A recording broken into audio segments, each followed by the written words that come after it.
What's up, everybody, and welcome back to the Classic Quest podcast. This is the show where we talk about albums like Rollins Band Hard Volume. Actually, usually it's way more hip-hop, but because of our Patreon request, patreon.com/behind that suit, you can go ahead and get us to talk about stuff like Rollins Band Hard Volume, track by track, going through everything with our thoughts and opinions, trying to find all the classics out there. One more time, thanks to the homie Lindell Williams for requesting us. For all you Henry Rollins fans out there wondering why this exists, it's all Lindell Williams requesting us to talk about Rollins Band's Hard Volume. So that's right. Understand, we also get it. We get why you're going to feel how you feel when you watch this review. We're with you. We're with you, fan of Henry Rollins person. But now we in it.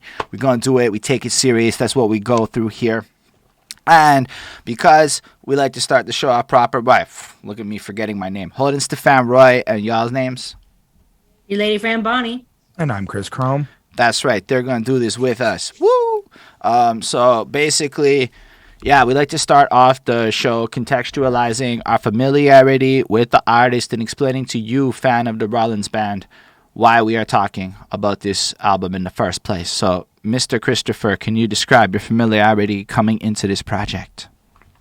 I have no clue who this group is. This is not my general genre. And Lindell paid us on Patreon to do the review. Facts. So I'm here to do the review. That's it. They're from the UK, is what I saw. So that's cool. What? Maybe that's what I released in UK. Anyway, Rollins Band was an American dude. rock Henry band. Rollins is not UK.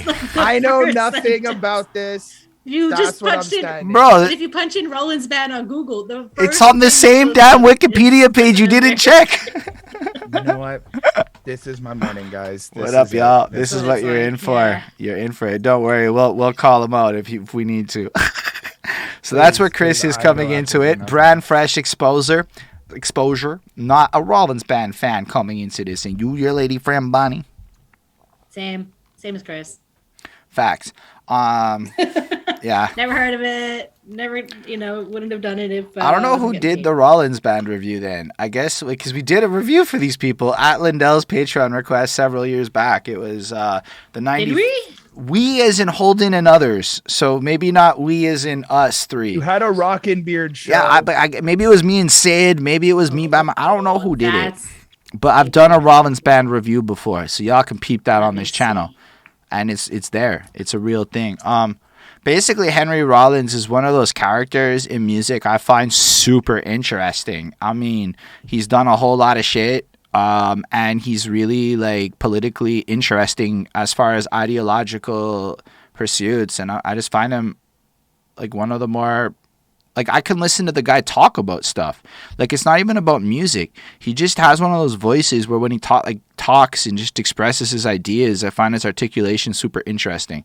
As far as the music goes, outside of this, I haven't really dug that deep. Like I'm aware of the Black Flag stuff and like I'm pretty sure it's Black Flag and like, some of the other endeavors he's been up to, but really outside of that one album review, not a lot of exposure, but I generally do like the genre of music he's playing in. So for me, it's like I'm excited to talk about it and get into it, but I also don't like reviewing rock anymore because rock fans, and I'm concluding all of y'all, can be some of the most weirdly mean people I have encountered on the internet.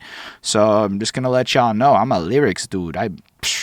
All that stuff you might care about, it might not be what I care about. So I'm just telling y'all at the jump so you know what to come in with it. And when you put comments later, should you, where you're like, bro, you just don't get it, I'm going to like reference this moment in the podcast where I told you that. With that, it was with Kristen Riggs. Lindell remembers shit. That was like... I'm like letting the ad play, so I'm waiting to see like who's in. Let that ad play. So I'm just saying it all like this now because I know what happens whenever we leave hip-hop and we go in a direction like this in the comment section after... I'm just aware, and I do like to let y'all know coming into it. On that note, I'm personally excited for this project because it's been a long time since I have delved into stuff with actual factual instruments up in there. With that, Chris, what do you think about the title and cover? I thought it was cool. Thought it was pretty kind of, from what I understand, rock and roll music. I guess it fits. like just dude on stage, shirtless, kind of looks hard, kind of looks like it's just When you kind say of what it hard, is. can we acknowledge that body looks rock fucking hard? Yeah, that's fair. And just by the title, I like the hollow lettering. It's something I've been using recently, so I like that effect. The white on black is cool. The hard volume, I mean, that's just pretty straightforward to me. It's like this is gonna rock your brain. This is going to be loud. This is going to be high energy. This is gonna be hard. And just yeah, it was kind of just really good. And Bonnie? Yep.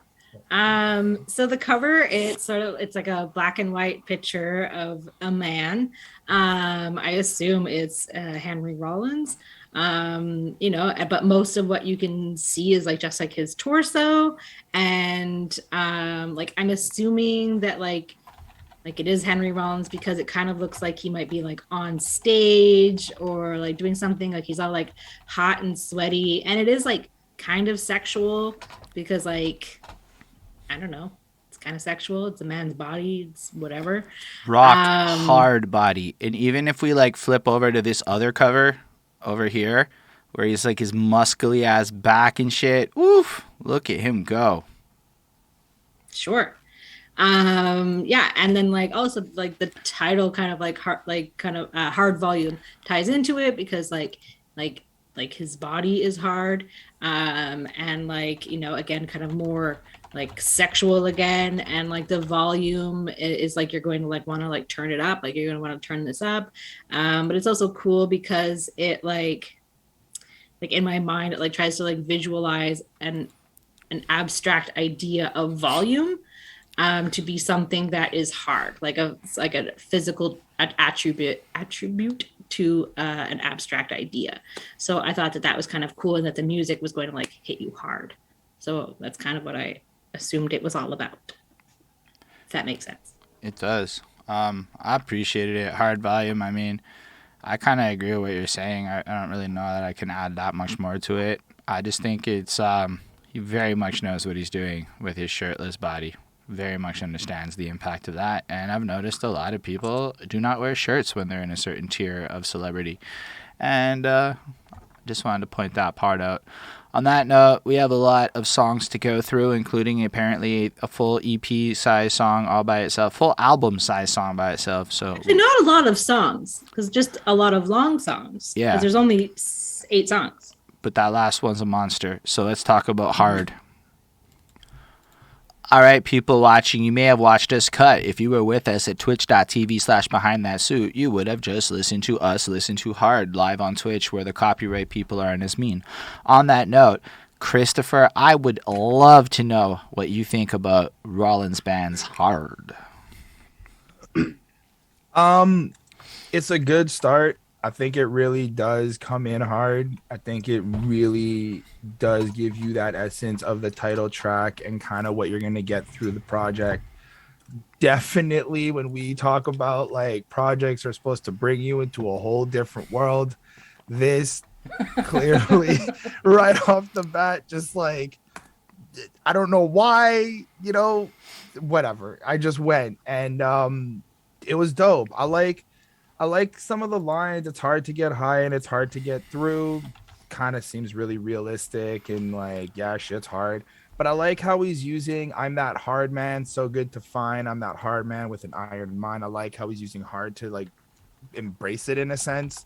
Not kind of like what I'm used to people thinking hard is and like what this idea of being hard is. So I like how he's kind of changing it a little bit, in my opinion. I think that was super cool.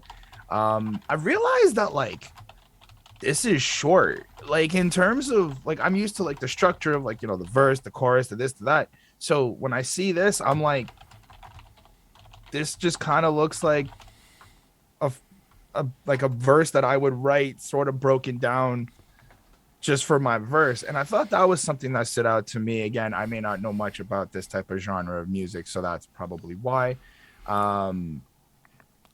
but I thought it was really cool. Actually, that's such I an do like. interesting. Like, I just gotta like. That's so interesting because, like, to me, lyrics be lyrics, right? Like, arguably, you'll find like the same kind of patterns across all music. But I guess if you don't really listen to a genre like this, Necessarily. Like you could just have like a song and it could just be like one word over and over and over again, or just one word once. And like it's still a song. kind of. I mean, technically, that would still be a song on the technicality front, but like it, I don't know if I would put that in the same category. Like, I mean, according to the award shows, a song has lyrics, and like that's like how they make these distinctions. Like, there's like a technicality to it, so to have the lyrics, I think makes a difference in terms of that. And a single word repeated is like, yeah, Like it just makes me think of like the Yoko Ono John Lennon song number nine, and they just say that over and over and over again. And it's like, what the fuck does that mean? that's You know, fair. like And you could argue that there's a lot that you could like break down in terms of songing, but yeah, I got what Chris was saying though. But I thought it was sorry, I didn't interesting mean to like. because, like, I guess you don't hear a lot of people in my life go and do a lyrical analysis of genres far outside of the scope of what they would normally do. Sure. Fair enough. Yeah. I don't really have much else to say. I do like how what I think that's something I did notice was like when there is supposed to be a chorus, it's just the instruments, which it took me like a minute to kind of click back in to realize like this is part of what this genre does. This is like you don't always have to have a chorus. You can just let the music play for itself in a sense, or let the instruments play for itself. So, Mm-hmm. or themselves, whatever. But it was cool. It was cool. I gave it a 4.2 on 5. I thought it was a really solid start. Yeah. Like it's like right off the bat, like it made me like, I was like, this is like some like 80s like hair metal type vibes I'm getting, like not like in like a cheesy sense, but more in like a hard sense.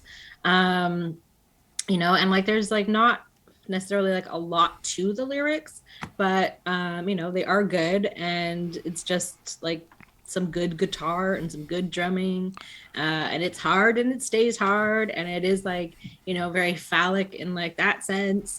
And like this song is like very much, I find, like kind of like Chris mentioned, like very much about like the instrumentation and just like letting like the music play. And like this one doesn't necessarily stand out to me, like it just sounds like any other rock song. Like it just kind of, it's loud, it's aggressive, it's got the rock and roll feel, but it does make me want to drum aggressively. So that's a good, I guess that's a good thing. So I too gave it a 4.2. It's good and it's hard. Yo, what up, Dan Word? I see you. I gotta say the lyrics hit me completely different. I didn't really notice it till like deep into the project, and maybe I was looking for it because I do have my habit of looking for stories and albums. It's what I do, but I kind of took it like this is a bit. I don't know if it's satire or self-expression or both, but it feels like a caricature of the alpha male that turned out to be made fun of in 2014 and 2015.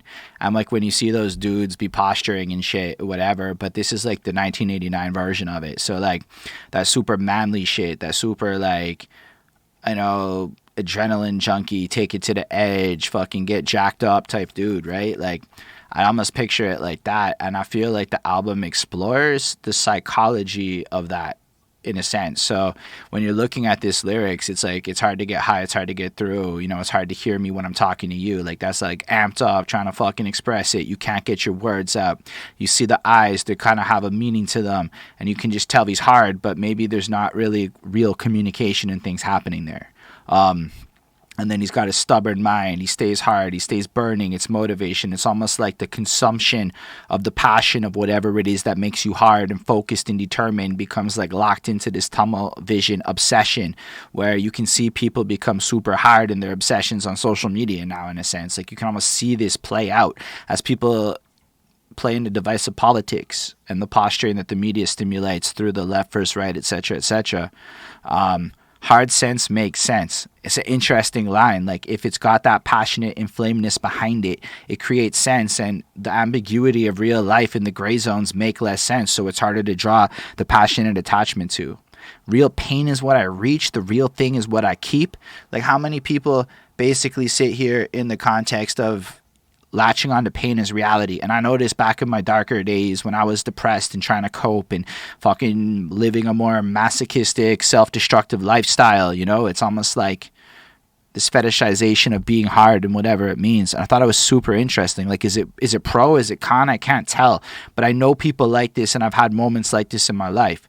So I think it's maybe commenting on how hard it is to express yourself and how much there's this expectation to be hard as a man. And then it's reflected with this tone of aggressive music and everything laid under it that just kind of takes you there. And I really thought the poetry was dope. And I think as the album progresses, this like overall theme gets expanded on track to track, including in the giant ass outro a little bit. Although it's more of a stretch, and I'll be real with you. Which is crazy you say that.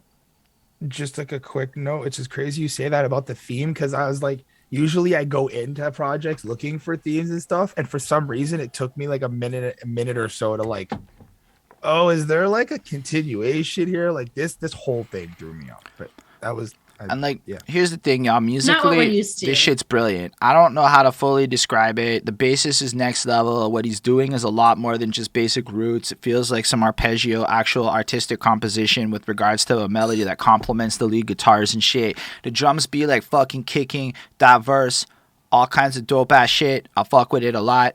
I don't know, like the guitars is cool. I'm not really a huge guitars guy. I'm more of a drum and bass type guy, to be honest with y'all. Vocals, the mixing's proper. It like it's glassy for its rough live sounding feel. Like I really kind of like the dichotomy of that mix. It's cool. I enjoy it a lot. I give it a 4.5. I would probably not listen to it a whole lot, but that's just because of my headspace. If I was in a much worse mood in life, this is a really cool project for it. I'm just way more on my happy tip than this right now. But what can I say? What have I got? That's the next song. What have I got? All right, Chris, back at it again with the thoughts and the opinions. Let us know what you think. I actually kind of like this one a little bit more. I felt like it had more of like I guess it's a bass solo from what I'm understanding it would be. I felt like the bass was more emphasized in this track. I like this kind of like weird contradiction of having everything but having nothing at all, and kind of being this like in that predicament at all times. That was something that was kind of cool for me. I did like that. I like how he said I've got a wantless need, where it's like there for me that's like want is kind of like overpowers need overpowers want. That also kind of plays into the to the contradiction, which I thought was cool. The consistency and like the energy was dope. It's pretty much the same, maybe not as hard. I felt like it was a little bit harder on the last one, but still that like just the element of the energy going was really dope. Yeah, I gave it another 4.2 on 5. And your lady friend Bonnie? Yeah. So this one, I felt like it had like an interesting start with like the pauses and like the lines that he was saying. So like, that was cool. Like he does seem a little bit aggressive. Like if we look at like the lines, I'm a clenched fist looking for a wall to kiss. I am a locked door. I think it's supposed to be a locked door. A locked door looking for a foot to kick me to the floor. So this is very much like the kind of music that you would play if you are like an angry, destructive kind of guy who like self-hates a little bit. And like, that he doesn't necessarily have much. And this is what he's saying that he does have. The only thing that he has is this anger inside of him and these feelings. So that kind of sucks. I hope that this album was more therapeutic for him. And he didn't necessarily just like punch a wall. But it is just kind of like very like angry rock and roll music. And like the more I listened to this song, the lower the score was getting. So I gave this one a 3.8. So Yeah, I that's get how it. I felt. No, but I mean, like, so I had all kinds of thoughts on this one, and it starts with like, yo, just imagine being a dude in 1989. I don't really know what that vibe is like because I was two. I was only a 2-year-old little kid back then. I don't even have memories and shit.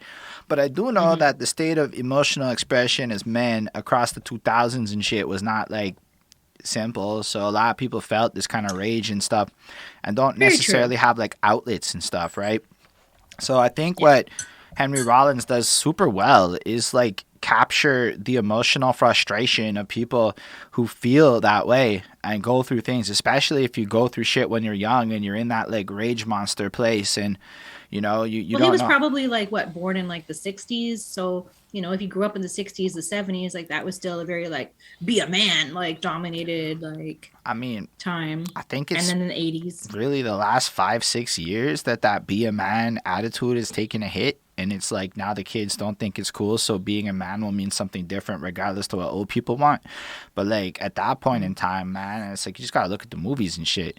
It's a real Yeah. big culture of what you're supposed to be and whatnot.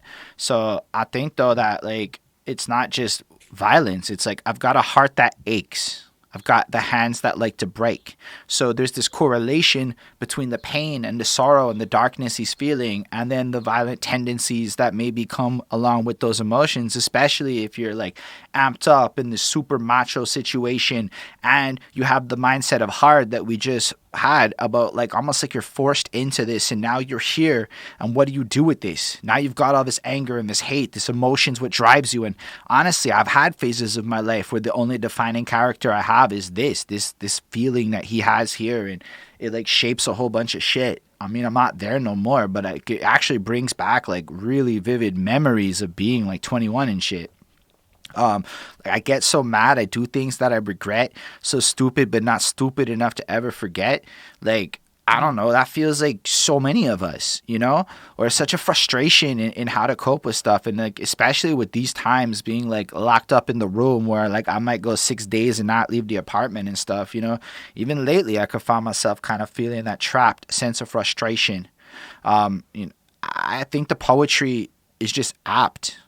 And then musically, I like it less because it's going in that more bluesy rocker direction, and I much more prefer when it goes in the fast, more upbeat punk direction. But it's still really talented and like well composed, masterful shit. Like really, like the kind of teamwork within the band where you can tell that they can just jam for like 6 hours. Like even like within it, you feel like parts of this song are recorded almost like a jam session. Like it's less trying to be this structured song and more trying to be like an organized chaos that is just flows perfectly together, delivering the poetry. And in this case, there is a hook. The what I've got, what I got, I've got everything. What have I got? Nothing much at all. It gets repeated, but arguably it's not really as necessary, I find, to be like a giant hook. The music itself just carries it along. It's dope. In terms of, I find like I'm more into what it expresses than the overall sound, but I respect it a lot. For me, it's like a 4. I do not see myself going back to it sonically, but again, y'all heard what I thought about it just now. So on that note, we can move on to the next track. The next track is Feel called like this. "I Feel Like This." All right, Chris, how do you feel about "I Feel Like This"? Um, so this is a very interesting song to me, how he uses the act of repetition of the same like 4 to 6 lines to just kind of give you this feeling. So a lot of what I took from this was you really have to listen to the instruments. You really have to listen to the changes of sound, the way that like the drums change in certain parts. It kind of gets really amped up and chaotic. It kind of slows down. It gets back up. It's all over the place. And every time it's like I feel like this, I feel like I want to break myself in two. Every time he comes in with the lyrics, it's like because the beat, well, the instruments, I should say, have changed. It's like the essence or the tone of what he's trying to portray also changes with it, at least to me. And then when it got to like that more somber, calmer type and really kind of dark, like darker, just quieter, muffled-ish, and then there was like the little drum kind of pattern going. I felt like that was like the calming before the storm, right? Where like there's something brewing, but like at times we as people also feel like this. We also feel kind of just calm and quiet, but still kind of stressed out, still kind of dealing with whatever issues right before we explode. And then, if I'm not mistaken, right at the end, it's like a whole other chaotic type of, I feel like this, and you finally broke out, and like, you know, everything that you bottled up kind of like explodes. And I thought it was really, really cool. Like artistically and creatively and all that stuff. It's a 4/5. Still a pretty decent grade. I don't know. I was like, I get it. Yeah, that's it. It's just a 4/5 for me. And you, your lady friend Bonnie? Well, he feels like this. And like Chris said, he just kind of like repeats the same thing like over and over again. And like, I guess this is like, you know, this is expressive for guys that are having a hard time expressing how they're feeling, because like I bet they're all feeling like this, and you know, they can, you know, mosh out or like head bang out or whatever they would do in 89 to this kind of song. And They still do it in 2022. yeah, but like it just makes me like think of like Wayne's World when they're all like, you know, rocking like their hair, like their long ass hair. And like they're all like these, you know, angry guys and with their cut up jeans and like whatever. And like, so like this is like them like getting like their emotions out. And like I can see like as a group of people who are just trying to express themselves using this song as a way to express themselves. So I think that it is probably helpful, not just for him, but for other people. And I like the instrumentation on this one. I like the drumming, like especially when it kind of gets like quieter, like that. Like I like drums, so that's kind of like what I hear when I listen to like this kind of like rock music. It's interesting, and it's expressive for how little it actually says. So I gave it a 4/5 as well. I love this song. This is the best one I heard so far on the project. I mean, when I first listened to it, I don't know that I really formulated opinions because it's been a mad busy weekend. So in some cases, I'm really deciding what I like live in real time. The first two songs still create this context, right, about why this song makes as much sense as it does. Because we've already looked at this compulsion to be hard and obsess and the pain and the various elements and the difficulties of the complicated nature of emotions. And at the end of the day, there almost isn't really like super clear words to express it. So you're just left with this unexplained emotion where so often I think when you're going through deep stuff, there isn't necessarily words for it. And I almost feel like the way he left it so open-ended, right? Except for to say, I want to break myself in two, or I want to fail just like you. Like, just imagine that. I just want to feel like you. That's how I heard it. It says fell there, but I heard feel. Maybe I'm wrong. And it's just like this connection to like be with other people. And like, I kind of relate to that. I spent a long part of my 20s really just wishing I could kind of better relate to the people I worked with in my life, because I'm definitely not like the people I work with in my life. And it was this complicated maelstrom of emotion and shit. And I would listen to stuff like this and the cathartic rage that gets expressed through the music. In a sense, it like sometimes you'd be like walking into a vibe and just this kind of stuff puts you in a headspace where it's like you can cope with the situation better. But like musically, it's just fire. When he like breaks down into that like bass drum beat shit, it just made me want to rap. It's just like, yo, I gotta spit bars on that. Like there's so much of this track that is like well put together. It makes me want to move. Like I couldn't sit still with it. Like it's got this energy. And then the first time I heard the project, this was the song that stuck with me the most because of the lack of words. He didn't need more words. Because the one thing that we're not even mentioning is how he says this shit, right? It's not like a constant static, like he's just repeating, I feel like this. No, it's like you go from rage to desperation to this level of I'm broken to like this level of like full expressiveness. Yeah. And it's just like, it's just going to show like, you know, sometimes especially in hip hop, people be wildly focused on lyrical.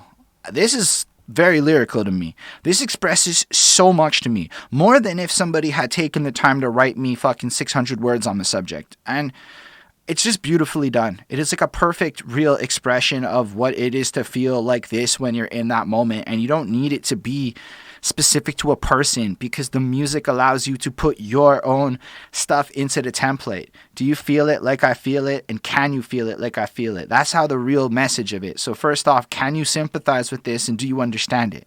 Are you even able to relate to what I'm going through? And I just find it beautiful. It communicates the world to me in terms of moving the album along and just taking it, I think, from expression of like complication to like, yo, maybe we all feel like this and we can like kind of find some level of unity. It almost has like a therapeutic component. I know I'm a verbose person.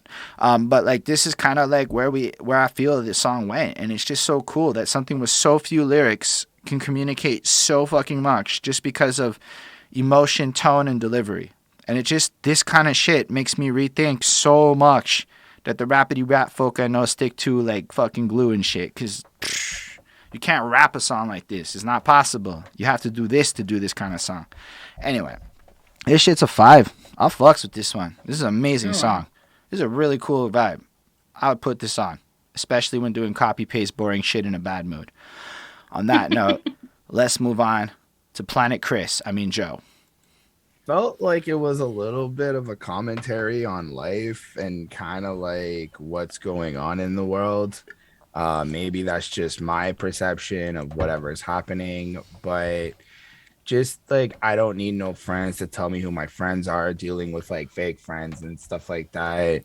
I don't need some pig, I guess we're talking about the cops, to tell me what the rules are. So I was like, this kind of feels like just against the system, really trying to like figure out how to work through this, chaotic life we live in.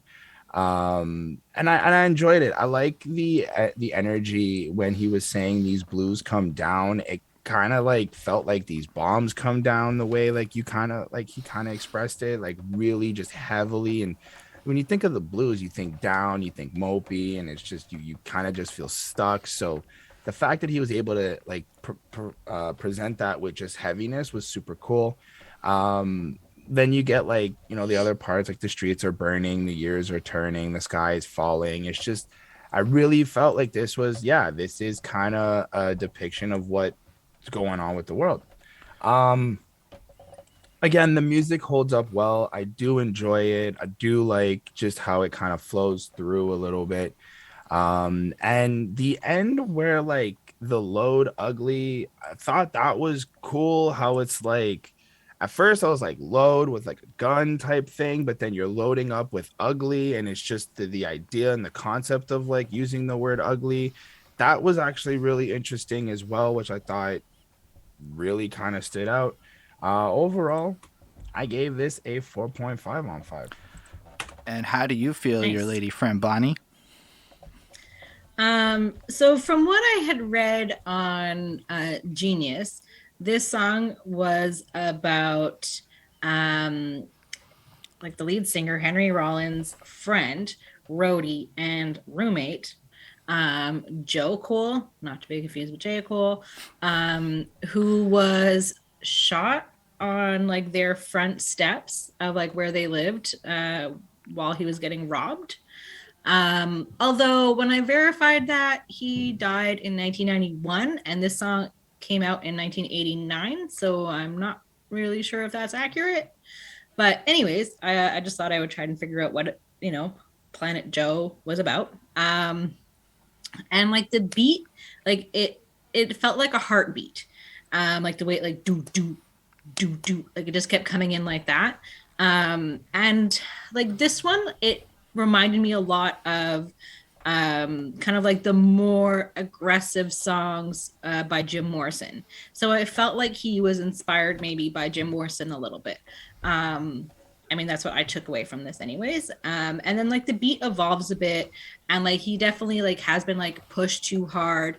And he does talk about like, he's walking loaded, like, and like he's ready to explode. Like he's just angry. Like he's got all these emotions like inside of him bubbling up, and like he's gonna like shit's gonna hit the fan at some point. And like he's just trying to, I guess, express himself through music, and he's just kind of been pushed too hard. And like Chris said, like he feels ugly, and like, you know, like he's walking with like a gun inside of his heart, and like he's going to blow, like everything is going to like get destroyed, like if he doesn't like deal with this, I guess. So I gave it a 4 on 5 because it is like creative, and like I would imagine it's also quite therapeutic. I just didn't see how it had anything to do necessarily with Joe. That was it. Yeah, I totally feel that part too. I didn't really think about the years, but that's true. If the death is 91, the song is 89, that may be a bit of projection. Chris, do that off cam. But like, basically, I thought this one kind of felt like the story continuing, right? So you have this person who feels pent up, who feels kind of idealized and shit, who is in this vibe of not being able to express how they feel. Then you have this song where like previously it's just raw, like lack of words, just emotion, and now the song feels stiffer to me, like like it's that controlled rage as opposed to the last one, which felt more free flowy and groovy in sense. And then as you listen to the words, there's like a heavy slower delivery to this shit, like almost like this resolve in the soul, like I don't need no friend to tell me who my friends are. And in a sense a reaction to society, like once you've dug in, once you've already felt like the world can't relate to you, once you've already got all this stuff and you're kind of feeling trapped, it's like what comes next. And I feel like that's where this song brings it. I've got an ear for every sound. I've got an ear down to the ground. Like, yo, I see people sometimes when they get like super deep down the rabbit holes of life, and it's like they know everything. They're always tapped into everything, and they don't need you to tell them anything. I mean, y'all can just go on the internet and watch the debates on a certain vaccination to see exactly the kind of behavior that I believe this stuff is kind of trickling into. Like, it's really weird to me how much this is a social commentary on Facebook of 2022 on my timelines, watching people debate stuff more than not. It's like the whole trucker thing in Canada. Like, that's what's going on in this song, yo. It's people being pushed too far. Maybe there's not a lot of, like, ways to cope or deal with the situation. Arguably, our system is super trash at mental health. So you can imagine how a bunch of people who lost their jobs and felt misunderstood and misheard and constantly vilified by a bunch of righteous liberals who think they know that there are... Anyway, righteous liberals tend to behave very poorly in the name of righteousness. So you got this whole chaotic situation of a bunch of angry people. And that's why it kind of moves into this last part. I pull back my head. I load ugly in my head. And then everything kind of gets ugly. I don't want your lovely. I don't need your beauty. Think about that like taint of when you're so caught up in the dark spirals of, let's say, when you're going through negative shit in your life, that it's almost like when people provide lifelines and solutions, you don't even want that because you're choosing the misery and shit. And it's like this infectious situation that just is like a spiral. And like, you know, stuff like YouTube algorithms and things can really like fuel this shit so that you're loaded ugly, ready to go with this gun of hate in your heart. Like, yo, it's wild how, like, if you follow certain content creators on YouTube and you're at a certain impressionable age, you can end up feeling a lot of certain parallel arguments that you don't fully understand in things. So this song really resonated with me thematically, and it's super heavy, super interesting to listen to. Yeah, 4.25-ish. It's super not like... It's like, I like it, but like, man, I'm never going to listen to it, is my feelings with a lot of it. But I appreciate the experience of absorbing the experience of listening to it. It's so well made, and it's like expert level. Like, I'd go see this live. Like, I'd go to a show to see this, but I don't think I'd like throw it on the headphones. That's kind of where I'm at with this track. That was fun. Let's move on to a different topic, Bonnie. It's more like, you know, maybe Bonnie will feel it more. It's a love song. Maybe. Guns N' Roses might be the hardest band she listens to. All right, Chris, how do you feel about this song? A love song. I wouldn't even say they're hard. A love song, Chris.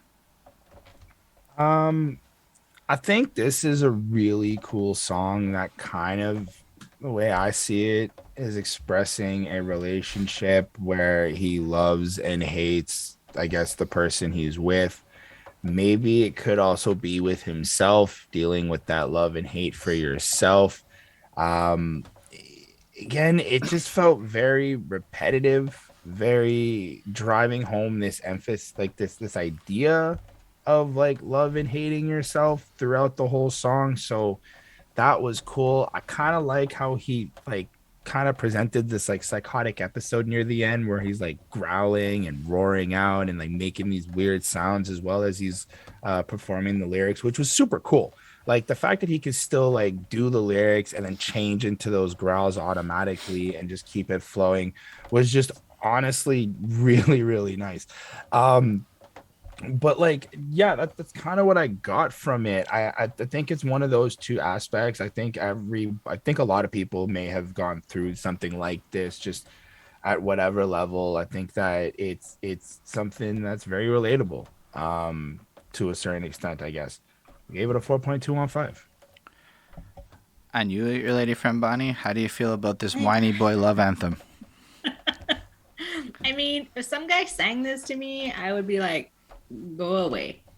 But anyways, so he wants you, he hates you. He does keep repeating. He's obviously very conflicted. Like he wants love, but like he like rejects it and he like pushes it away and he hates it. He doesn't want those like. It's like he doesn't want those happy feelings. He doesn't want those loving feelings. So he's kind of like, fuck off, like I get out of here. And like, but like he still wants it, like, so he is, like I said, he's very conflicted. And then definitely, it becomes more animalistic as the song progresses, and it just becomes like more, he growls and does whatever else he does. And it is definitely like a destructive love song. And I don't know if it's necessarily a love song for someone or if it's just a love song for love. Like he's just like, he wants the love and then he doesn't want it. Like just kind of like that feeling. And he needs whoever he's singing about to make him feel real and love and feel sane. But like at the same time, like he's like rejecting her. So poor girl, whoever's with him. But it's definitely expressive and it is sort of a love song, but like it's a kind of dealing with love song. So I give it a 3.9 on 5.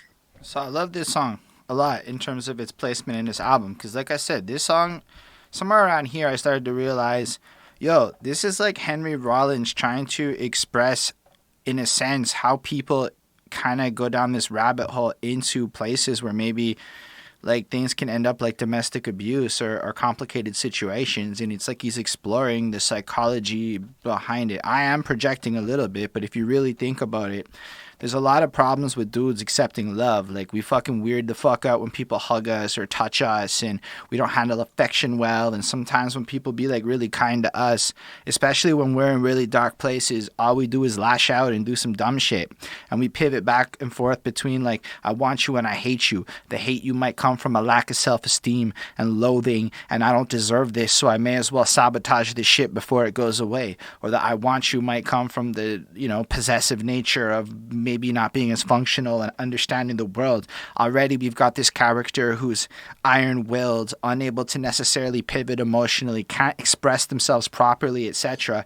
And then you throw love into the mix of that, and you get this situation where it's almost like you see as love goes on, the degradation and breakdown of what these emotions are doing to him because he can't handle expressing them. So it just kind of manifests into this conflict of I hate you, I want you, I hate you, I want you, because I hate you and I hate you because I want you.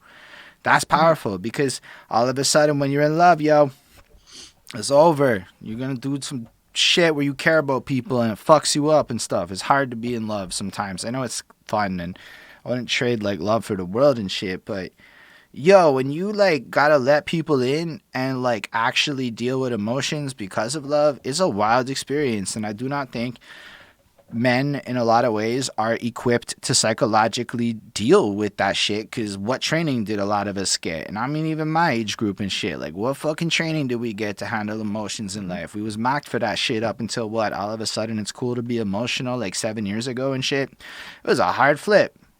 Just all of a sudden it's cool to be emotional.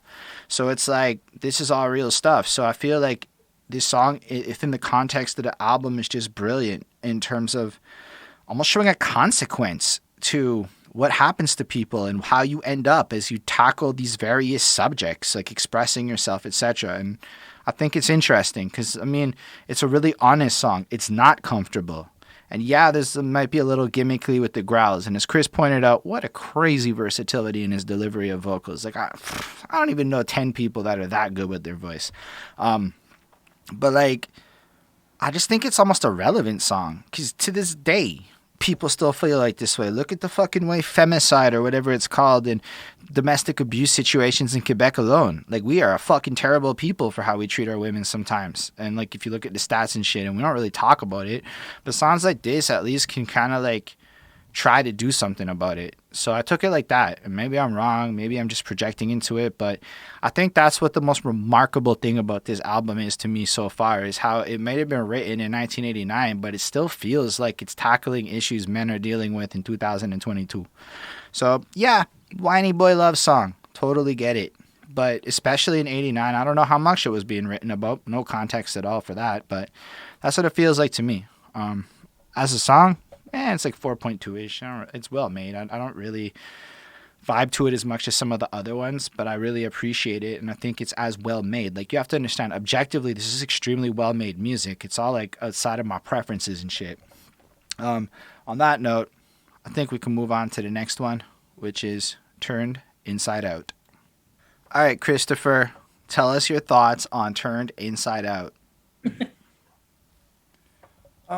What really kind of stood out was like, this is how me as an artist feels when I like try to perform, or when I'm trying to show people some of my music or like some of the creative things where like you're just trying to be, I guess, genuinely honest with yourself and like kind of just being like intimate with people, and they just kind of laugh and they just kind of treat it like it's not worth it or stuff like that.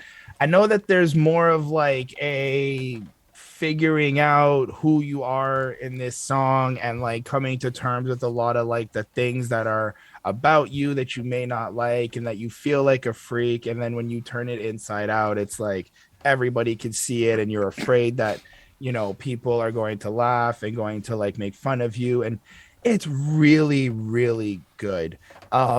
Like just it's only good because of the effects, his voice, the way that he just goes about it, and he just performs the whole thing, and the music and the band and everything is just really, really great, because they have a way of just being able to bring you through these levels of like, I want to say scenery in a sense, like different scenes, like in a movie where it's just, you're here and now you're here and now you're here. And it's just through this experience. And it was really, really, really, really, really, really cool.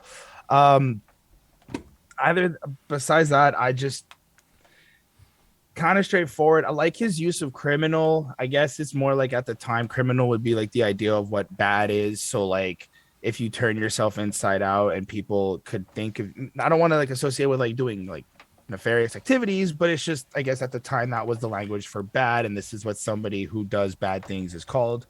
So that kind of was cool.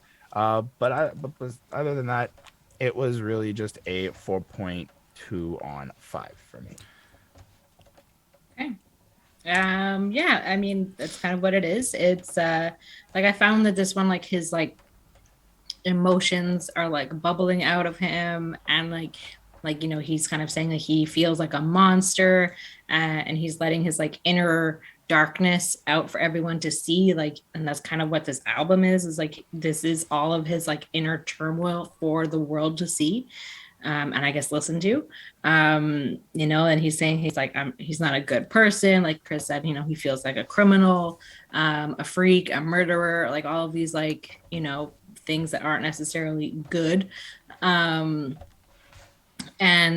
you know, or that like, you know, his inner thoughts, you know, are just kind of like about how he sees himself, and like that's like him like self-reflecting, and yet like, you know, he still has to like entertain people because he is you know, in the spotlight, he is a star, he's a famous person, you know, people want to hear what he has to say.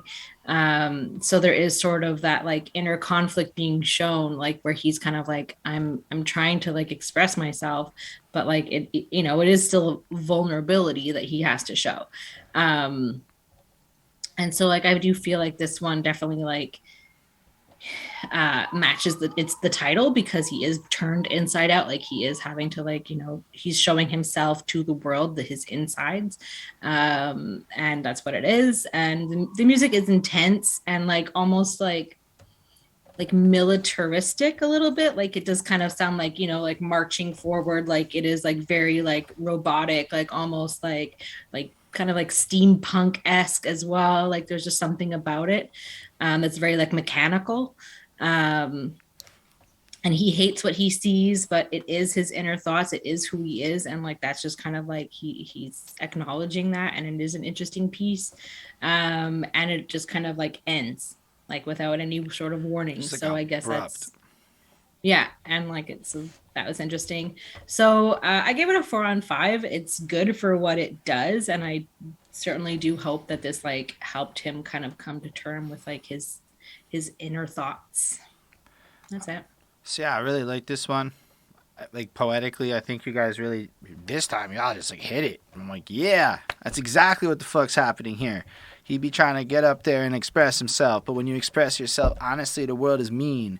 Middle class people are not the kindest people on earth for all the kindness they believe they harbor in their souls. They kind of judge you to anybody that's on the fringe. So it is what you get made to feel like. Yo, like some of the worst moments in my adult life are at the lunch table at work, listening to regular people talk shit about anybody that's not in the cult of regular house buying procreators.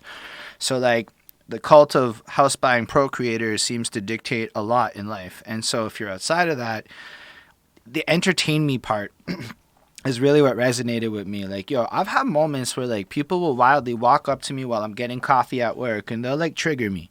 They'll say some shit so that I rant, and then they'll walk away satisfied. Like, yo, my weird fucking perceptions entertain them like a real-time YouTube video. And then they hit like, they maybe leave a little comment, and they walk away and go back to their desks. And it's like, yo, that's sometimes how the world make you feel when you are like trying to deal with your shit and come to terms with who you are and to try to like be yourself and stuff. So like I like where he's coming from it, and I think there may be even like a more meta angle to this one, because like look at his career, you know, his career is to be turned inside out for all to see and to relate to it all. Like it's kind of the point I've been making on this whole album, and there's got to be a degree of testimonialness to it. I feel like he's coming from a position of having worked through some things as he's writing this album. It doesn't feel like he's still in the middle of the same level of chaos. It almost feels more like a mentor trying to come back and help other people go through the situation and really tapping into the relatability of it all. And that's really cool.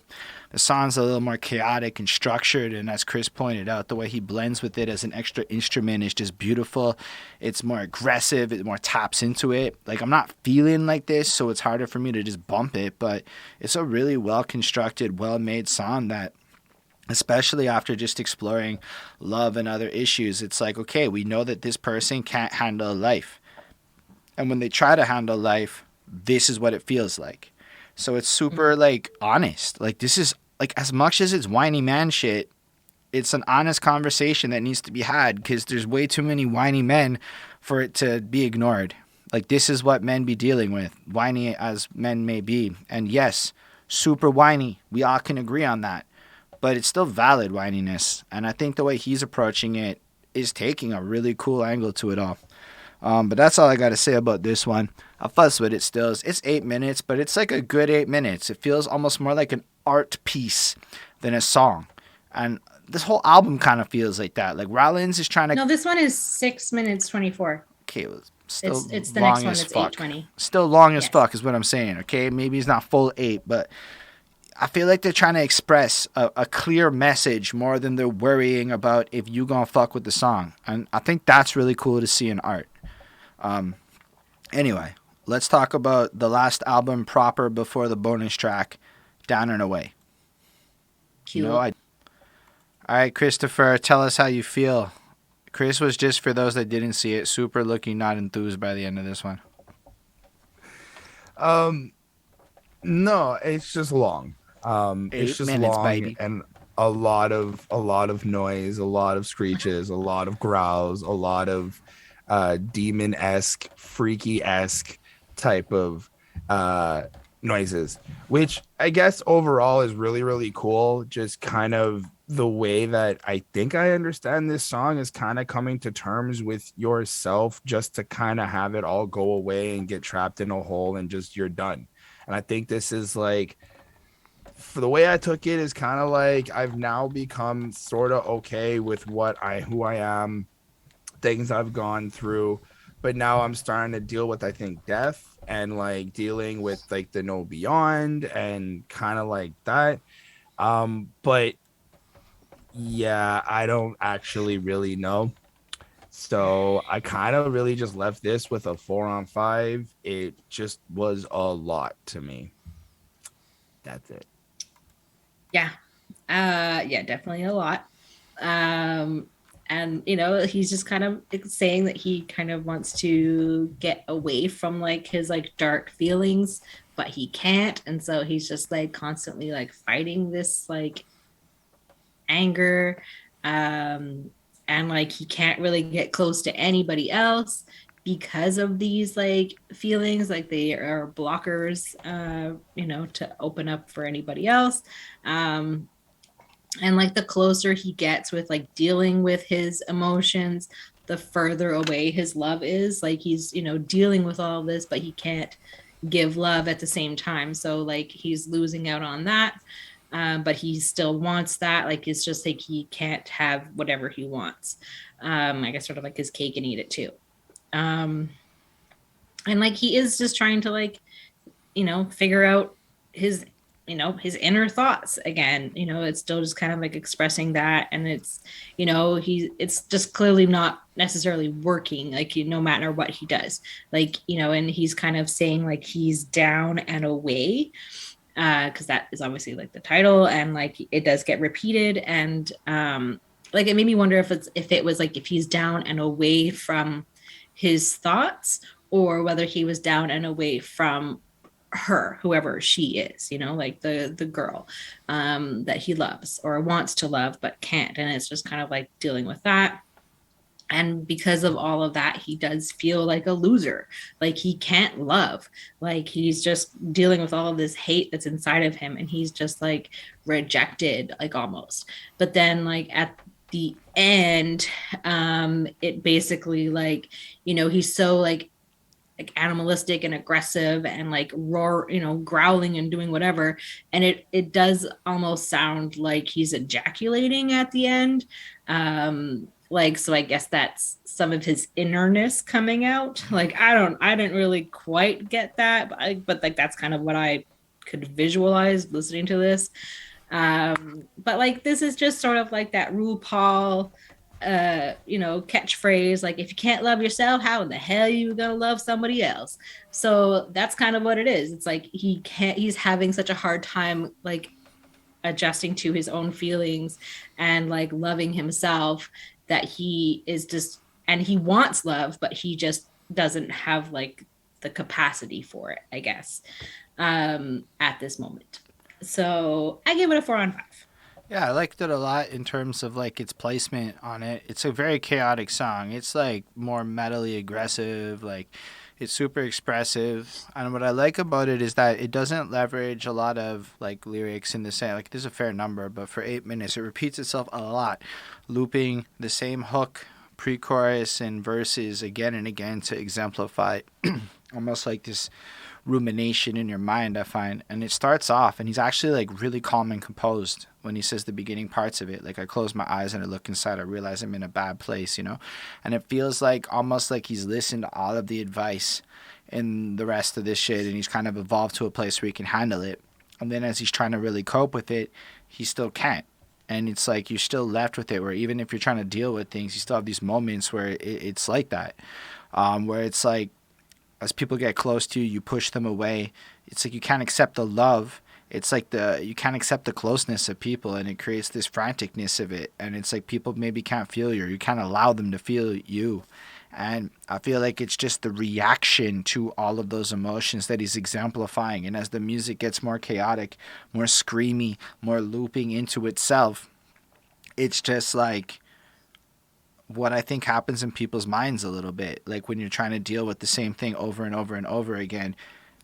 I think at first you might have like the willpower and the strength to handle that, but like as time goes on, it gets more grating. And then already, if you struggle at expressing yourself, it's like it's a complicated thing. And then like if you could touch me and I could feel it, I want you to touch me so I could feel it. it's almost like this belief that people cannot understand you at all. So like when it comes to like people trying, it creates this reaction to it. I am the prisoner trapped in life. I'm the loser in the game I play. I am the garbage that I've thrown away. I'm not at home in the place I stay. I can't understand why. Like, yo, think about that. That's how like a lot of people wildly be feeling. Like, yo, I talked to some people, especially like people like who be like in their 40s on welfare or other various struggles and things that like they may all be dealing with in life. Like the way society's kind of structured, like unless you're on the right path, you might end up getting dejected into some shit where you're just left with self-loathing and hatred, you know? And I think it's really cool because it ends there. And you're not left with this like solution because there isn't really a solution. You're left with this growing chaos where maybe you can tame the beast, but maybe you can't. Which is why I think the last song, where like it kind of continues the story in a sense of completing the original version of the album, albeit I get why they didn't put it on the re-release. So I think it's cool that it exists because it almost feels like a counter to this track on how to still move forward. But we're still left, if the album ends here, with this like big journey that ends almost hopeless because there are like a lot of people that just can't cope with shit or have no tools to deal with it. And you can see it in stuff like, you know, the various rates of people no longer with us and things like that, and how like dudes be wildly, especially like, you know, older guys, they can't handle life sometimes as the world turns out to not be what they thought it would be. And I don't know. This song just kind of got me thinking about a lot. Like, it's like 7 tracks on mental health as told from the perspective of an angry, whiny guy, but sounding like a guy who's no longer as angry, writing about his past anger. And I think that's a super interesting way to end it because it almost lets you know that if you still feel this way and you're able to recognize you're in a bad place, like, that's a huge trigger. Like, I know when I'm going through dark times, like, I can tell. And I mean, I'm not always good at dealing with it, but like, you're still going to feel maybe that way for the rest of your life almost. As I think the symbolism that's going to get dragged into this one. And I liked it a lot. I thought it was cool. Sonically, it's chaotic. I'd really have to be in the mood to it, but it's a good 4.5. It's just a whole experience, like the other art piece feels of the last ones. I don't know what else to say about it, so to speak. It's a good song, all things considered. And I really appreciate that it exists. I find like it's cool to see other people feeling like that, you know, because there are times I feel kind of like what this whole album represents, even to this day with all of my evolutions and ish. But Lindell, when he requested this, was like, bro, if you thought that was good, you're doing the Joyriding with Frank song. You're doing all of it. We did it! We did it, people. We are here again. We just listened to 32 minutes of that for people who in the YouTube video watched it just cut. So we listened to the entire track. And for Christopher Chrome, this was his very first listen. So let's start with him. Well, this shit's long. Like, there's probably 2 parts out of the whole 32 minutes that I was bumping. There was like a certain drum pattern or like a certain vibe to it that I was just like, kind of got me moving. I liked the way that Henry Rollins was like going at it and kind of fitting with the beat, so that was cool. But like, bro, this shit's long, and I don't lower your mic. Like, I don't really know how to like kind of go about it because it's not bad when you think about how it's presented and just kind of how it all goes together. Why did your mic get louder? I don't know. Maybe my volume changed. Whatever. But overall, like off a first listen, this is I guess it's a 4 on 5 because I'm not gonna like. I will never play this, but I'm not gonna like take away from the creative. I don't know. Chris is like, I got fuck all to say on this one. How do you feel, Bonnie? I found that this one was the most positively energetic song on the album. So I liked that it was a little bit more like upbeat than maybe some of the other songs. Like I feel like this is, you know, definitely something, you know, if you need a song to listen to for your next joyride, as long as it's at least 32 minutes and 4 seconds, this is your song. Like, it's not a bad song, but like I just didn't really care about it, or really what he's saying, just because it's so long that I just like I lose focus on it. Like I can't like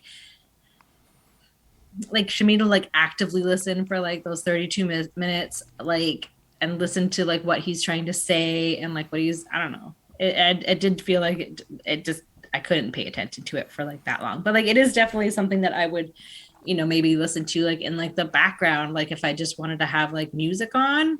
And I just wanted rock and roll on or whatever that I don't know. Like I imagine that there's a time and a place for this song. I just don't really know what it is. I guess if you're joyriding, like there were elements that I liked. Like I did like parts of it. Like there was like that one kind of like bass solo, and like that. It's one of the few times I'm like, oh, that sounds good. Like that's a bass. you know. So I'm like, I don't really know how to like analyze that. Like he's just kind of saying that he's not one of those like underworld people, because it's like it's cold and dark and he's hot and sweaty, so like that's why he's not an underworld person. I don't know, that was my interpretation of it. I mean, if you like long ass songs, then this one is for you. It does have good energy, and it does kind of have like all those rock and roll kind of like elements. Like it does also feel a little bit like like old school punk-ish a little bit as well. So I give it a 4 on 5. I feel like God did not do this justice, but that's okay. First of all, Fair. this feels like a 32-minute live groove jam session. It doesn't feel like it was written so much as it was improvised the entire way through, is my take on it. Like they were just playing with it.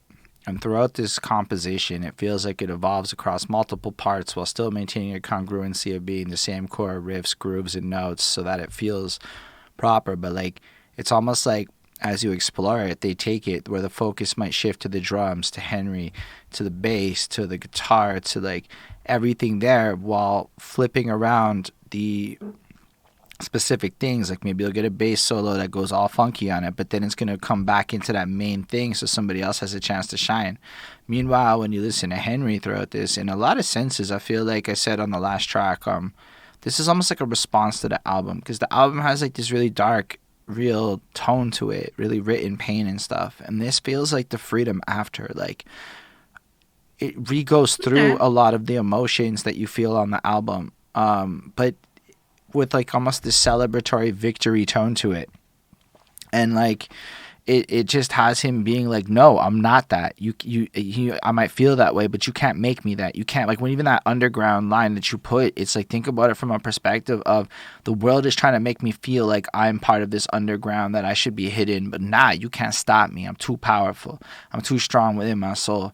And it almost feels like chants and affirmations as the song evolves, and just different things he's like pointing out, criticisms like the Ubermen and all these other things. It's like just this layered of just thoughts that came to his mind that he just felt compelled to scream as you go through this journey. And it does almost have a bit of an evolution to it. Like the earlier parts feel more frantic and negative, and by the end it feels like, no, I'm free. In a lot of sense, it's like the cathartic release on this album to justify the negative, sad ending, which is why I believe it even exists in the first place, because it creates like a happy ending out of it. Maybe not fully happy, but there's a whole attachment to a more positive energy on this, and it doesn't just leave you in this dark place emotionally. I understand how a 32-minute thing, bringing it past 80 minutes, might not make a reissue cut, but that's fine. However, I think it's brilliant. I don't know how to really describe it. It does everything. It does all kinds of shit. It like flips up, even has a little pause, like an EDM track for a quick second, and just kicks back in like, nope, we're not done yet. And I feel like it's live. It almost feels like there's an audience watching him do it. I might be wrong about that, but it gives off that aesthetic. I think if you were to see it live, like it would be fun, because like you would be like experiencing that. And like I have like experienced that where like, a traditional like, 4-minute song becomes like a half an hour song, because like everybody's just kind of like playing and having fun and like experimenting and doing whatever. So Yeah. So I really enjoyed that whole vibe of it, and it's an experience like everything else on this project. I don't know how to give this shit a grade. It's like a whole fucking album by itself, so I guess it's like a 4.25. It's like really impressive, but it's not my cup of tea. But I really love how it completes the album as like the original release was intended, so I feel like it should be included in the album proper. So yeah, that's all I gotta say about Joyriding with Frank. So Chris, what do you think about the album as a whole? I don't hear anything. You're muted. Chris, you're muted. My bad. Overall, I do think the project's dope. I think that the last track I could do without it. A lot of rage, a lot of energy, a lot of just loudness that's like raw. Yeah, pretty good. I gave it a 4.13. And Bonnie? Yeah. So my overall score is 3.98 on 5, so a 79.6%. So it doesn't quite. It's like just like 2% more like away from like what is like the classic Quest part. But like I do think that this has a place. And that I can see how some people would like it and how some people would find like this music beneficial and like helpful to their own inner struggles. And like this does feel like something like for people like 17 to 25, like it is like of age. Like obviously like this can be for anybody, but it does feel like kind of like Young rage monsters. Like yes, like youthful, kind of going through it, starting to like understand your feelings and deal with them. And like, then, probably, the 1995 album of his was probably a little bit, he had progressed, and like changed or whatever. So like you do have to like consider that, and also like the era that it was made. Like so it is like when you think about this, like expressing your feelings, like like you had already mentioned, Holden, like that like this was kind of the age of toxic masculinity, and just kind of like deal as a man with emotions, like just trying to like understand where to put them and what to do with them. And I do appreciate the fact that he used his inner anger to make something people think is beautiful and great and helpful. And so I think that that's kind of cool that it was therapeutic like that. Yeah. I'm kind of in the same vibe. I feel like this album is a super interesting look at the male psyche that often I don't think gets explored the way he did it. And I think his involvement in this community and with the youth and just hearing stories and probably just going through his own journey really had him in touch with it. But again, this has that maturity to it where it feels like he's older, almost trying to create a guide to navigate through it. And I really think that tone is there. And you feel it in that last track, in this Joyriding with Frank song, where like, nah, he's like really mature and he's got a better handle on it than like he's letting off on the album, and he's just trying to help you get there kind of thing is what I really took. And it really impresses me. It's what I've always like fucked with the Rollins Band or Henry Rollins as a person, because I've always felt that energy off him. Like he just wants me to be better, and I like that. Musically, it's all over and versatile, and it proves the kind of multiple fusions and elements. Like it's less about being a particular band of a style and more about Henry Rollins telling this story via the music. And it's really cool, and it's really fits the concept, and it really lives up to the name of exploring what it means to be hard, especially in that era. Well done as a project. I don't know, like 4.25. Grade's useless. It's not my style. It's not really what I would go to, but I'm really happy I listened to it because I feel like it helped me become a better artist in a sense, and to look at things like long songs that aren't traditionally structured will always evolve us. And I think it's cool from that point of view. So yeah, that's all I really got to say about it. It's totally worth listening to. And especially if you're struggling with dealing with your emotions as a dude, maybe it'll help you. So yeah, that's all I got to say about that. I guess that's the end of this episode. We totally appreciate all of you watching. Those of you that are watching it live at twitch.tv/behindthatsuit. You had a real MVP. Thanks for coming through and joining us here. It's got to listen to the whole songs and stuff. And those of you watching it in the future, we still appreciate you. You all are wonderful people. Definitely make sure to let us know in the comments what you thought about it. Like, follow, subscribe, all that good stuff. If you want to be cool like Lindell, you can go to patreon.com/behindthatsuit and get us to review whatever album you want. And Bonnie and Chris, you can see the agony in their faces sometimes on the live. It's truly priceless if you're into that kind of thing. It's a little selling point. Anyway, thank y'all for being here. We're going to wrap up real soon. Yeah, I don't really know what else to say. So thanks again. Live long and prosper, everyone. Peace, everyone. Awesome.